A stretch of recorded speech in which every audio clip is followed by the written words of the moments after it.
வணக்கம். எனது பெயர் முனைவர் சேகீதா, உதவி பேராசிரியர் தமிழ் துறை, செயின்ட் ஜோசப் மகளிர் கலை மற்றும் அறிவியல் கல்லூரி, தன்னாட்சி, ஓசூர். நாம் இங்கே காண இருக்கும் தலைப்பு அகழ்வாராய்ச்சியில் தமிழும் தமிழரும் கீழடி வரை. அகழ்வாராய்ச்சி என்பது புதைந்த பொருட்களை வெளிக்கொணர்ந்து அவற்றின் மூலம் முன்னோர்களின் பண்பாடு மற்றும் வாழ்க்கை முறைகளை அறிந்து கொள்ள தொல்லியல் துறையால் மேற்கொள்ளப்படும் ஒரு ஆய்வாகும். இவ்வாய்வு மூலம் இன்றைய உலகிற்கு முன்னோர்களின் சிறப்புகள் எடுத்துரைக்கப்படுகின்றது. அகழ்வாராய்ச்சியின் தேவை. அகழாய்வுகள் நம் நாட்டின் தொன்மையை பறைசாற்றி நிற்கின்றன. தமிழ்நாட்டில் மேற்கொள்ளப்பட்ட அகழ்வாராய்ச்சிகள் பண்டைய தமிழர் நாகரிகம், அவர்களின் வாழ்க்கை முறை, கலாச்சாரம், வர்த்தகம் போன்ற பல தகவல்களை வெளிக்கொண்டு வர பயன்பட்டுள்ளன. தமிழர்களின் வரலாற்றை அறிய புதைபொருள் ஆய்வுகளும் அகழாய்வுகளும் பெரிதும் துணை புரிகின்றன. நீலகிரி, ஆதிச்சநல்லூர், வெள்ளலூர், அரிக்கமேடு, புகார், பையம்பள்ளி, கொடுமணல், ஓடை, பொருந்தல், புலிமான் கொம்பை, தேனூர், கீழடி உள்ளிட்ட பல்வேறு இடங்களில் நடைபெற்ற அகழாய்வுகள் மூலமாக தமிழரின் பண்பாட்டு நிலைகளும் நாகரிக வளர்ச்சியும் விளக்கம் பெறுகின்றன. அவற்றுள் குறிப்பாக ஆதிச்சநல்லூர், அரிக்கமேடு, கீழடி ஆகிய இடங்களில் நடைபெற்ற அகழாய்வுகளின் மூலமாக பெறப்பட்ட செய்திகளை சுருக்கமாக பின்வருமாறு காணலாம். ஆதிச்சநல்லூர். ஆதிச்சநல்லூர் அகழாய்வு என்பது தமிழ்நாட்டில் நடைபெற்ற ஒரு முக்கிய அகழாய்வு ஆகும். இங்கு கிடைத்த சான்றுகளின் மூலம் சங்க காலத்திற்கு முற்பட்ட தமிழ் மொழி, பண்பாடு, சமூக வாழ்வு போன்றவற்றை அறிய முடிகிறது. ஆதிச்சநல்லூர் தொல்லிய களம் தமிழ்நாட்டின் மிக பழைய நாகரிகத்தை சேர்ந்த தொல்லியல் களங்களில் ஒன்று.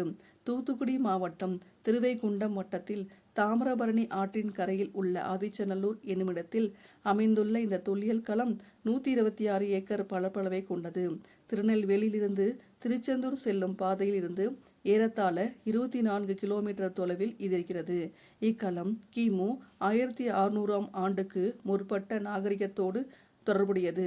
தொல்லியல் துறையால் அகழாய்வு செய்வதற்காக பயன்படுத்தப்பட்ட வரும் ஊர்களில் முதன்மையானதாக உள்ளது. இங்கு புதைக்கப்பட்ட முதுமக்கள் தாழிகள் வழியாக பல ஆய்வுகள் மேற்கொள்ளப்பட்டுள்ளன. ஆதிச்சநல்லூரில் முதலாக 1876ஆம் ஆண்டில் ஜெர்மன் நாட்டை சேர்ந்த ஜாஹோர் என்பவர் அகழாய்வு நடத்தினார். அதன் பின்னர் 1896ஆம் ஆண்டிலும் 1904ஆம் ஆண்டிலும் ஆய்வுகள் நடத்தப்பட்டுள்ளன. அக்காலத்தில் ஆய்வுகளை நடத்திய பிரித்தானிய தொல்லியலாளரான அலெக்சாண்டர் ரியா என்பவர் தென்னிந்தியாவில் கண்டுபிடிக்கப்பட்டவற்றுள் மிகவும் பரந்த தொல்லியல் களம் இதுவென குறிப்பிட்டுள்ளார். அப்போது ஆயிரக்கணக்கான தொல்பொருட்களை இவர் கண்டெடுத்து பதிவு செய்துள்ளார். இவற்றுள் மட்பாண்டங்கள், இரும்பு கருவிகள், ஆயுதங்கள், நகையணிகள் என்பனவும், பொன், வெண்கலம், அரிய கல் முதலியவற்றால் ஆன மணிகளும் எலும்புகளும் கண்டெடுக்கப்பட்டுள்ளன. பண்டை தமிழர்கள் நாகரிகத்தின் தொல் பழங்கால தொட்டில் ஆதிச்சநல்லூர் இருந்தது என தொல்லியலாளர்கள் கருதுகின்றார்கள். 2004ஆம் ஆண்டிலும் இங்கே நடத்தப்பட்ட ஆய்வுகள் மிகவும் முக்கியமானவையாக கருதப்படுகின்றன. 3800 ஆண்டுகள் பழமையான எலும்புக்கூடுகளும் இங்கு கண்டெடுக்கப்பட்டுள்ளன. 126 ஏக்கர் பரப்பளவில் நடத்தப்பட்ட ஆய்வில் ஏராளமான ஈமத்தாழிகள் கண்டெடுக்கப்பட்டுள்ளன. இக்களத்தில் உள்ள புதைக்குழி தொகுதி 3 அடுக்களாக காணப்படுகின்றன. பாறைகள் நிறைந்த மலைச்சரிவுகளும் குழி தோண்டப்பட்டு சுட்ட களிமண்ணால் ஆன தாழிகள் புதைக்கப்பட்டுள்ளன. ஒன்றினால் ஒன்று மூடப்பட்ட 2 தாழிகளை கொண்ட புதைக்குழிகளும் உள்ளன. இங்கு கருப்பும் சிவப்பும் கலந்த பானையோடுகளும் சிவப்பு, கருப்பு ஆகிய வகை பானைகளும் கிடைத்துள்ளன. ஒரு பானையின் மீது ஒரு பெண்ணுருவமும், நெற்கதிர்கள், ஒரு மான் மற்றும் ஒரு பல்லி ஆகியவற்றின் உருவங்கள் ஒட்டுருவமாக காணப்படுகின்றன. தங்கத்திலான நெற்றி பட்டம், கத்தி மற்றும் வாள் போன்ற இரும்பு பொருட்களும் மற்றும் வெண்கல பொருட்களும் கிடைத்துள்ளன. பண்டை தமிழ் எழுத்துக்களுடன் கூடிய பல தாழிகளும் கண்டெடுக்கப்பட்டுள்ளன.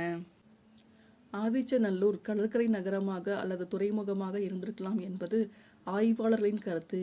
இதில் மக்கள் வாழ்ந்த பகுதி கோட்டைக்குள் உள்ளது. கோட்டையின் மதிர்ச்சுவர் இன்றும் தெரிவாக ஆய்வாளர்களால் கூறுகின்றனர்.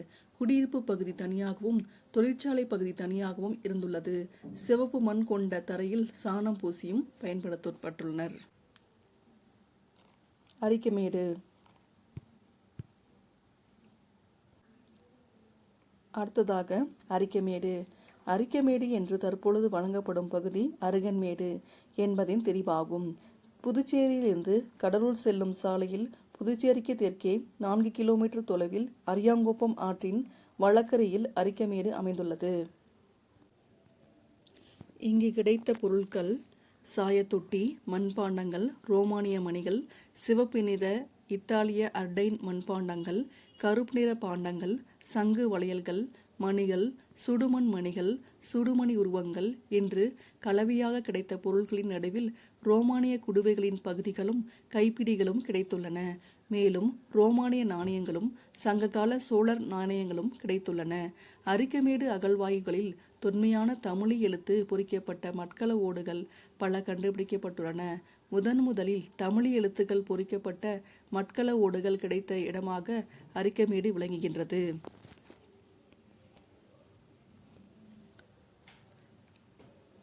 அரிக்கமேடு அகழ்வாய்வில் தொன்மையான தமிழ் எழுத்து பொறுப்புகள் கொண்ட மட்கல ஓடுகள் பல கண்டுபிடிக்கப்பட்டன. முதலில் தமிழ் எழுத்து பொறிக்கப்பட்ட மட்கல ஓடுகள் இங்கு கிடைத்துள்ளது. தமிழ் பெயர்களும் இவற்றுடன் சில வட இந்திய பிராகிருத பெயர்களும் இலங்கை பகுதியில் இருந்த பெயர்களும் இவற்றில் காணப்படுகின்றன.